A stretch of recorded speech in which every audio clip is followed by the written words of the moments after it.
काफ़ी लोग बोलते हैं ओल्ड एनसीईआरटी कर सकते हैं सर। मैंने पर्सनली तमिलनाडु एनसीईआरटी करी है। इग्नू के नोट्स काफ़ी ज़्यादा रेफर करें, इग्नू के एमए के नोट्स हैं। सर मैं द हिंदू नहीं पढ़ा है, मैं इंडियन एक्सप्रेस जरूर रेगुलर बिल्कुल पढ़ा है। तो इसलिए सबसे सर पहले मैंने बेस मटेरियल सर आपकी वीडियोस से मैंने वो कॉन्सेप्चुअल अंडरस्टैंडिंग ली, एक्सटेंसिवली वीडियोस रेफर करी सर। ज्योग्राफी क्योंकि मेरे लिए मुझे थोड़ा सा मुश्किल हो रहा था, तो मैंने सर सुदर्शन सर की वीडियोस देखी हैं और उसी से मैंने अपना ज्योग्राफी का कंटेंट डेवलप करा है। मैंने सर पढ़ी जीसी लियोंग भी है सर। सबसे पहले मैंने एनवायरनमेंट के लॉज पढ़े थे। अगर किसी को लगता है कि मेरे मॉक्स में बहुत कम नंबर आ रहे हैं, तो सर वो शुरुआती स्टेज में चाहे तो नंबर काउंट भी ना करें, सिर्फ एक नॉलेज बूस्टर की तरह मॉक्स को यूज़ कर सकते हैं सर। कहीं ना कहीं मुझे लगता था कि साइंस में मेरे पास एक थोड़ा सा एडवांटेज रहता था जी सर। अखबार में यूजुअली सर मैं थोड़ा अच्छा टाइम देके पढ़ता था, तो sir around 60 to 70-80 minutes sir हो जाते थे। और सर नोट्स का न्यूज़पेपर के नहीं बनाए हैं, करंट अफेयर्स की मैगजीन्स कंपाइलेशन सर कभी नहीं करें, क्योंकि सर मेरे लिए पढ़ना, मैं ट्राई एक दो बार करा था सर, पर पढ़ना बहुत मुश्किल हो जा रहा था मेरे लिए सर। एथिक्स के लिए सबसे पहले मैंने भी सर काफ़ी टॉपर टॉक्स में ही ये सुना था, एक कंसेप्चुअल अंडरस्टैंडिंग की बात, एक शॉर्ट उसकी डेफिनेशन, एक लॉन्ग डेफिनेशन। अगर हम ये चीज़ एक बार डेवलप कर लें। निबंध सर निबंध का सर कुछ ऐसा सर सोर्स मटेरियल नहीं मिला है।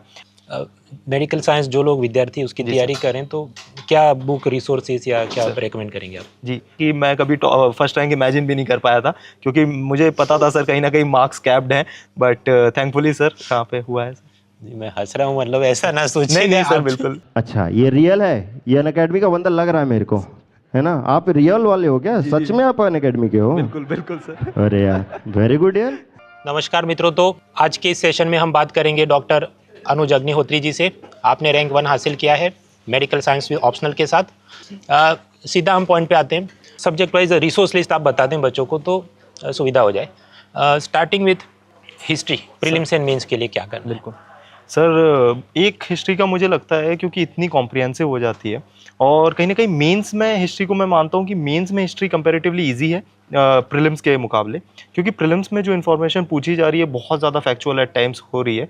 तो सर रिसोर्स लिस्ट की जहाँ तक बात करूँ तो एक बेस मटेरियल हम कर सकते हैं। काफ़ी लोग बोलते हैं ओल्ड एनसीईआरटी कर सकते हैं सर। मैंने पर्सनली तमिलनाडु एनसीईआरटी करी है, और तमिलनाडु की एनसीईआरटी के ऊपर एड ऑन करने के लिए सर मैंने इग्नू के नोट्स काफ़ी ज़्यादा रेफर करें। इग्नू के एमए के नोट्स हैं, तो उसमें और सबसे अच्छी चीज़ वो है उसमें आप टॉपिक वाइज देख सकते हैं। जैसे अगर किसी को बुद्धिज़्म पढ़ना है तो जाके गूगल पे सिर्फ बुद्धिज़्म इग्नू नोट्स अगर वो सर्च करेंगे तो एक 10-15 पेजर एक आपके सामने आ जाएगा, और उसमें काफ़ी कॉम्प्रिहेंसिव इन्फॉर्मेशन मिल जाती है। तो ये सर हिस्ट्री की है। Next moving to geography sir. Sir prelims तो एनसीईआरटी मैप्स वगैरह हुआ, जो मेंस के मैं देख रहा हूँ आजकल पेपर उसमें थोड़ा ऑप्शनल लेवल का पूछा जाए, ऐसा कुछ चल रहा है, तो how to manage all this things? Sir geography क्योंकि मेरे लिए मुझे थोड़ा सा मुश्किल हो रहा था, तो मैंने सर सुदर्शन सर की वीडियोस देखी हैं और उसी से मैंने अपना ज्योग्राफी का कंटेंट डेवलप करा है सर। मैंने जब इंटर्नशिप के टाइम ही ऑनलाइन कोर्स अनअकैडमी का लिया था, और तभी जो डिफरेंट एजुकेटर्स थे तभी मेरा फंडामेंटल्स स्ट्रॉन्ग होना चालू हुए, क्योंकि ह्यूमैनिटीज़ मैंने इतने पढ़े नहीं थे। ऑल्दो 10th तक मुझे सोशल साइंस और जो सब्जेक्ट्स हैं लाइट सब्जेक्ट काफ़ी अच्छे लगते थे, लेकिन सर उसके बाद एक डेफिनेटली एक टच छूट जाता है, काफ़ी चीज़ें मिस हो जाती हैं। बट वही एकदम से जो जिस इंटरेस्टिंग वे में पढ़ाया जाता है अनअकैडमी पे, तो काफ़ी अच्छा लगा। जैसे सर मुझे आपका, मैं कल बता ही रहा था, ज्योग्राफी पढ़ने में जिस तरह से आप पढ़ाते हैं, तो वहाँ कहीं ना कहीं एजुकेटर्स काफ़ी हेल्प करते हैं, और सिर्फ ज्योग्राफी नहीं बाकी भी एजुकेटर्स हैं सर। हिस्ट्री में सर काफ़ी कुछ चीज़ें आपको जानने को मिलती हैं। इकोनॉमिक्स के फंडामेंटल्स मृणाल सर बहुत स्ट्रॉन्ग कराते हैं, तो सर ऐसे हेल्प होती है सर। जहाँ तक है एनसीईआरटी ज्योग्राफी की बहुत अच्छी है, तो एनसीईआरटीज़ पे मैं बहुत ज़्यादा रिलाई करता था, मल्टीपल रिवीजन्स एनसीईआरटी के करें। मैंने सर पढ़ी जीसी लियोंग भी है, बट मुझे लगता है कि उसकी भी सिलेक्टिव रीडिंग करना ज़रूरी है, क्योंकि उसमें कई सारे टॉपिक्स ऐसे हैं जो कि बहुत ज़्यादा डेप्थ में दिए हुए हैं, इतनी रिलेवेंस नहीं लगती उनकी। और इसके अलावा सर ज्योग्राफी में अगर कुछ करंट स्पेसिफिक चीज़ न्यूज़ में है, जैसे कोई डिज़ास्टर वगैरह अगर कोई रिसेंट हैपनिंग हुई है, तो उस पर सर ज़्यादा एम्फेसिस दे सकते हैं। और सर ये जो मेंस वाला जो विचित्र हो रहा है उसका? हाँ जी सर, उसमें उसके लिए मुझे लगता है सर हम अगर डिज़ास्टर्स पे ये है, थोड़ी सी उसकी एक्सटेंसिव स्टडीज़ जाके एसोसिएटेड और मतलब इनडायरेक्ट नॉलेज उसमें से जो पूछी जानी, तो उस पर शायद हम कुछ वर्क कर सकते हैं। अब उसके आगे बढ़ते हैं तो ज्योग्राफी से जुड़ा सब्जेक्ट ये एनवायरनमेंट इकोलॉजी, बिल्कुल सर। इसमें क्या किया जाए? हाँ सर, तो इसमें मैंने 2-3 सोर्सेज यूज़ करे थे सर। सबसे पहले मैंने एनवायरनमेंट के लॉज पढ़े थे, और लॉज पे सर मैंने गूगलिंग करी थी। गूगलिंग करके सर कुछ बियर एक्ट थे, कुछ कुछ कंटेंट मिल रहा था, तो उससे एक बार लॉस प्रिपेयर करें। उसके बाद करंट अफेयर्स में जो भी न्यूज़पेपर में रहती थी, स्पीशीज़ वगैरह ये चीज़ें थी। तो एनवायरनमेंट में भी सर सुदर्शन सर की मैंने वीडियोज़ रेफ़र करी थी। और इसके अलावा जो इसमें काफ़ी सर मुझे लगता है कहीं ना कहीं एक स्टैटिक पार्ट भी है जिसकी रूट लर्निंग थोड़ी सी करनी पड़ती है, जैसे नेशनल पार्क्स हैं। और सर इनमें भी सर मैं थोड़ा सा एक एक्स्ट्रा माइल जाके एक एक इंडिविजुअल नेशनल पार्क को 15-15 मिनट के लिए विकिपीडिया भी सर्च करता था, ताकि उसमें आजकल सर इस तरह की इन्फॉर्मेशन भी पूछी जा रही है कि इस नेशनल पार्क में वेजिटेशन ये तरह की मिल रही है, इसमें वाइल्ड लाइफ इस तरह की है, तो आइडेंटिफाई द नेशनल पार्क। तो घुमा फिरा के भी क्वेश्चंस पूछे जा रहे हैं, तो मुझे लगता था कि कहीं थोड़ा टाइम इन्वेस्ट करें तो हो सकता है सर इसमें। इकोनॉमी में क्या आपने मेहनत? बिल्कुल सर, मुझे लगता है सर इकोनॉमिक्स में सबसे पहला सर इंपॉर्टेंट टास्क है सर फंडामेंटल्स अंडरस्टैंड करना, क्योंकि ऐसे फिनोमेना है सर, जैसे मतलब रेपो रेट अगर किसी को नहीं समझ में आएगा तो उसके लिंकेजेस, मनी करेंसी रेट और इन सब से फ्लक्चुएशन। तो इसलिए सबसे सर पहले मैंने बेस मटेरियल सर आपकी वीडियोस से मैंने वो कॉन्सेप्चुअल अंडरस्टैंडिंग ली, एक्सटेंसिवली वीडियोज़ रेफ़र करी। और सर उसके बाद मुझे कहीं ना कहीं लगता है sir economics is one of the subject जिसमें करंट से रिलेटेड चीज़ें काफ़ी ज़्यादा रहती हैं।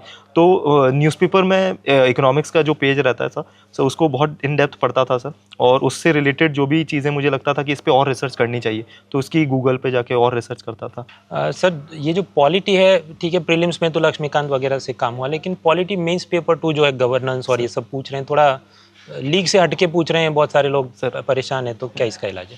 हाँ सर, मतलब इसमें मुझे लगता है कि सर मैंने जो गवर्नेंस वाला है, सोशल जस्टिस वाला है, सोसाइटी वाला है, और ये सारे सब्जेक्ट्स सब क्लब करके सर पढ़े।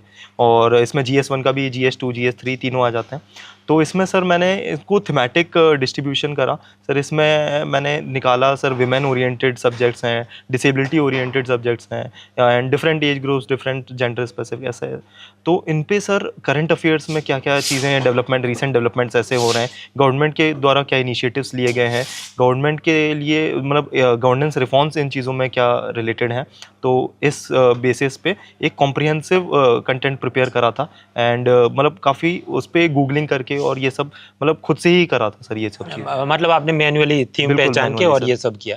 अच्छा सर, ये जो मेंस पेपर 2 में जो गवर्नेंस मतलब पॉलिटी वाला जो आता है, जी सर। कुछ लोग बताते हैं द हिंदू के जो कुछ चीज़ें हैं, तो द हिंदू पर आपने कितनी निर्भरता रखी है? सर मैं द हिंदू नहीं पढ़ा है, मैं इंडियन एक्सप्रेस जरूर रेगुलर बिल्कुल पढ़ा है। पिछले 5-6 साल से मैं डेली बेसिस पे इंडियन एक्सप्रेस पढ़ता आया हूँ, और सर मैं सिग्निफिकेंट सक्सेस उनको भी वो करता हूँ, क्योंकि मुझे लगता है कहीं ना कहीं प्रीलिम्स में तो खासकर, और सर मतलब इनफैक्ट इंटरव्यू में भी और मेंस में भी इंडियन एक्सप्रेस का रोल काफ़ी हो जाता है, क्योंकि एक तो वहाँ पे आपको डाइवर्स सब्जेक्ट मिलते हैं।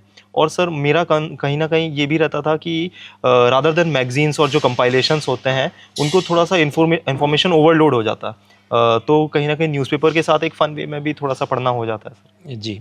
तो इस तरह से सर। और ये सर जो साइंस है आजकल, मतलब जी थोड़ा 11-12 वाला जो है सर। फिजिक्स केमिस्ट्री बायोलॉजी कम दिख रहा है, और बिल्कुल अलग ही पूछ रहे हैं। जी सर। तो क्या है उसका हाँ इलाज? सर, कहीं ना कहीं मुझे लगता था कि साइंस में मेरे पास एक थोड़ा सा एडवांटेज रहता था, क्योंकि साइंस में भी अंदर सब पार्ट्स हैं, तो उसमें जो हेल्थ वाला पार्ट था तो सर वो मेरे लिए एक एडवांटेज था। इसके अलावा भी बहुत सारी टेक्नोलॉजी, नैनो टेक्नोलॉजी हो गई, और भी तरह तरह की टेक्नोलॉजीज़ जो कि एडवांसमेंट सर इतनी रफ्तार में हो रहा है, तो उसके साथ पेस रखना थोड़ा सा मुश्किल तो है।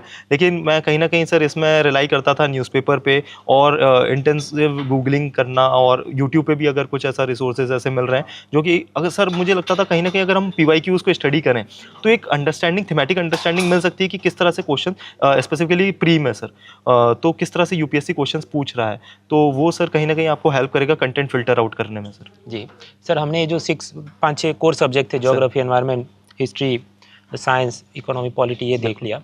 अब ये जो करंट अफेयर्स है, राइट सर। उसके लिए क्या आपकी? जी सर, सबसे ज़्यादा तो मैं न्यूज़पेपर को अगेन कहूँगा।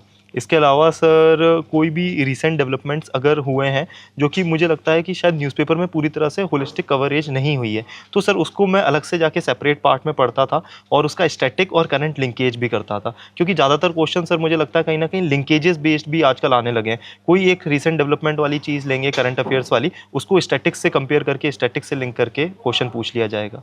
तो मतलब what was your workflow like? मतलब अखबार कितने टाइम तक पढ़ते थे, नोट्स कितने बनाते थे? जी सर, अखबार मैं यूजुअली सर मैं थोड़ा अच्छा टाइम देके पढ़ता था, तो sir around 60 to 70-80 minutes sir हो जाते थे।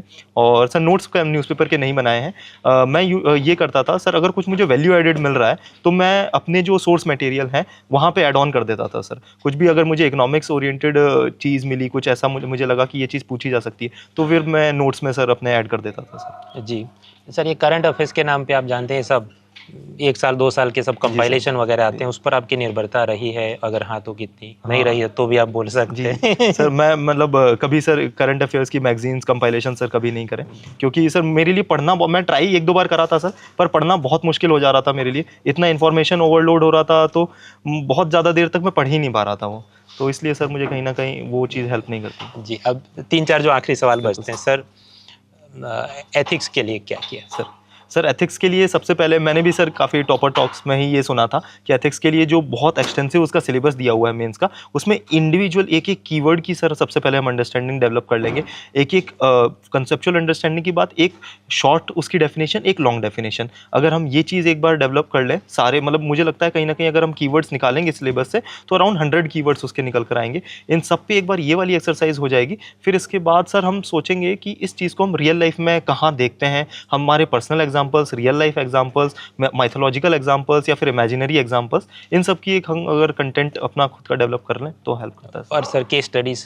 सर केस स्टडीज़ के लिए मुझे लगता है कि इम्प्लाइड नॉलेज ज़्यादा हो जाती है, जितनी हमने एथिक्स के लिए ये सब कंपाइल करा है सर, इसी को अगर हम राइटफुल और ऑनेस्ट वे में अप्लाई कर दें सर, जो कि हम एक्चुअल उस चीज़ को इमेजिन करें कि आगे जाके सर ज़्यादातर case studies as a bureaucrat आपको उसके बूट्स में स्टैंड करने के लिए बोलती हैं। तो यदि हम ऑनेस्टली अपना रिव्यू दें, ऑनेस्टली अपना ओपिनियन दें, तो मुझे लगता है कहीं ना कहीं वो रिफ्लेक्ट होती है सर मार्क्स।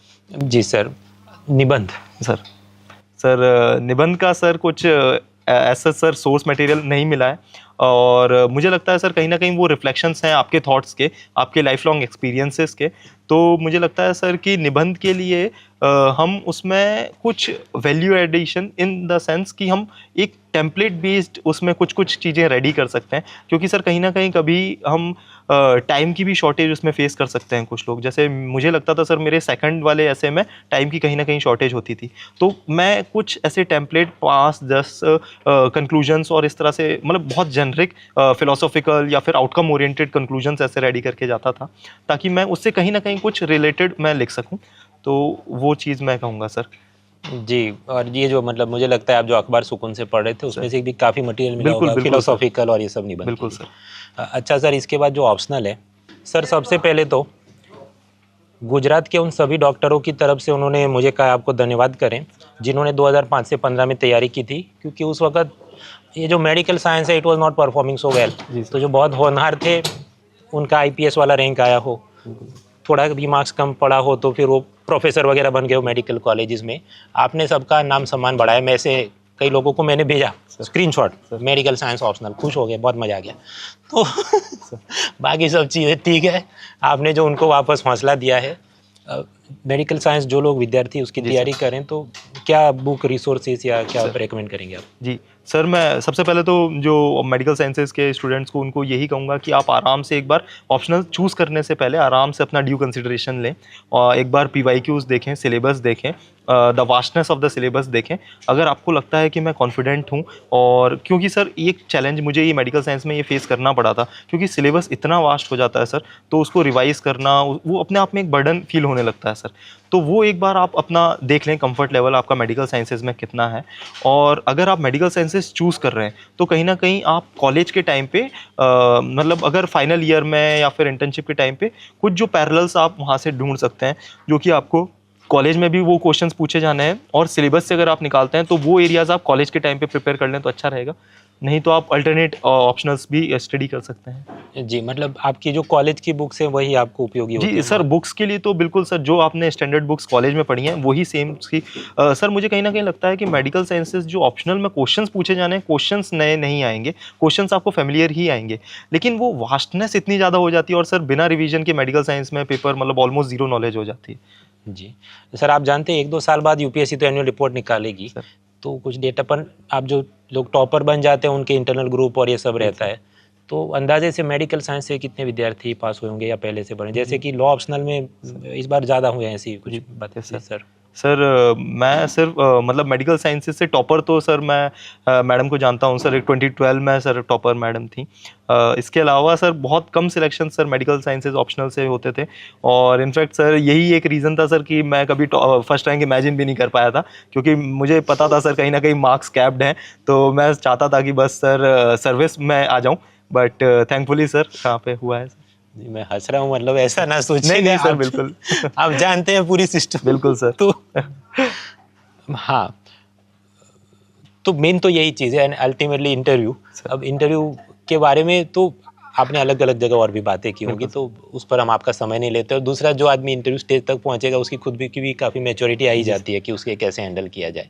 अंत में विद्यार्थियों को ये जो सर प्रीलिम्स करीब आ रही है, कुछ आप संदेशा देना चाहें? हाँ सर, मैं प्रीलिम्स के लिए बोलूँगा कि अभी 2 महीने हैं आपके पास, और इन 2 महीने को आप बेस्ट यूटिलाइजेशन कर सकते हैं। मुझे लगता है कहीं ना कहीं इस टाइम तक अगर आपका कंटेंट डेवलप हो चुका है एक बहुत बेस लेवल का भी, आप ये चिंता मत करिए कि मुझे रिवीजन करना अभी बाकी है, या फिर मैंने मॉक्स बहुत कम लगाए हैं, या फिर मैंने PYQs कम लगाए हैं। आपके पास अभी सफिशिएंट टाइम है, आप उनको एक स्ट्रेटेजिक मैनर में अगर एफिशिएंटली यूज़ करेंगे तो मुझे लगता है आप प्रायोरिटी एरियाज़ निकालें, आप PYQs को सबसे ऊपर प्रायोरिटी पे रखें, उसके बाद आप मॉक्स को ट्राई कर सकते हैं जो भी आपको फेवरेबल लगे, जिससे आप अगर किसी को लगता है कि मेरे मॉक्स में बहुत कम नंबर आ रहे हैं, तो सर वो शुरुआती स्टेज में चाहे तो नंबर काउंट भी ना करें, सिर्फ एक नॉलेज बूस्टर की तरह मॉक्स को यूज़ कर सकते हैं, और उसके बाद आप टाइम बाउंड मैनर में ये सब चीज़ें यूज़ करें। तो मैं तो सर बेस्ट विशेज़ ही कहूँगा सर सभी। मैं UPSC को बधाई देना चाहूँगा कि इस बार उन्होंने, मतलब हर बार सही कैंडिडेट ही चुनते हैं, लेकिन इस बार जो एक चेहरा मिलना चाहिए, जो प्रेरित करे, उत्साह दे, एनर्जी बढ़ा दे लोगों में, वो आप हैं। आपको देख के मजा आ गया। मतलब ये तो सब है, ठीक है, आप मेरा नाम लेंगे तो मैं खुश होऊंगा। ये सब के अबव एंड बियॉन्ड चीज़ है कि मेडिकल साइंस ऑप्शनल के साथ UPSC ने किसी को टॉपर बनाया है। UPSC को बहुत बधाइयाँ।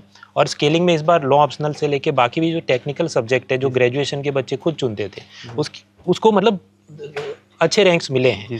तो ये जो मतलब कोचिंग की ज़रूरत थी पॉलिटिकल साइंस, सोशियोलॉजी, ये सब लेने की, उसकी जगह अपने ही में रहें तो क्या पैसा भी बचे और बुक्स के और कोचिंग के खर्चे। इस बात की मैं UPSC को बधाई देता हूँ, और आपको तो बहुत बहुत बधाई है ही। बहुत बहुत थैंक यू सर, मज़ा आ गया। मैं और क्या कहूँ, बस let's crack. Thank you so much. Doctor साहब, मुझे बस आपका आभार व्यक्त करना है ऑन पर्सनल लेवल। वो इसलिए कि मित्रों, कोई भी आप प्रोफेशन चूज़ करते हैं तो उसमें सोशल हायरार्की होती है कि आप क्या करते हो। अब हम जो यहाँ पर पढ़ाते हैं ऑनलाइन, तो समाज में आस पड़ोस में ये क्या, मतलब टॉपर्स तो निकलते हैं दिल्ली से, लेकिन आपने ये जो अनअकैडमी में पढ़ाई की, आपका खुद की मेहनत है, और रैंक 1 किसका आएगा, मतलब वो भगवान की मेहर है, माँ बाप का आशीर्वाद है।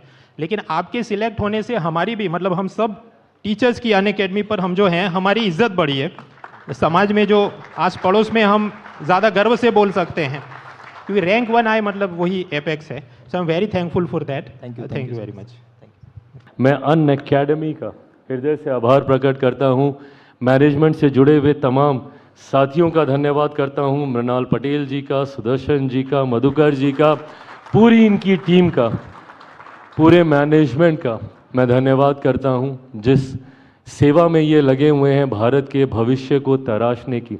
ये भी बहुत बड़ी जिम्मेदारी इनके ऊपर है, और तराशा हुआ खूबसूरत भविष्य मुझे सामने दिख रहा है। आप सबको अपने भविष्य के लिए ढेर सारी बधाई, ढेर सारी शुभकामनाएं। जय हिंद, जय भारत।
Unacademy.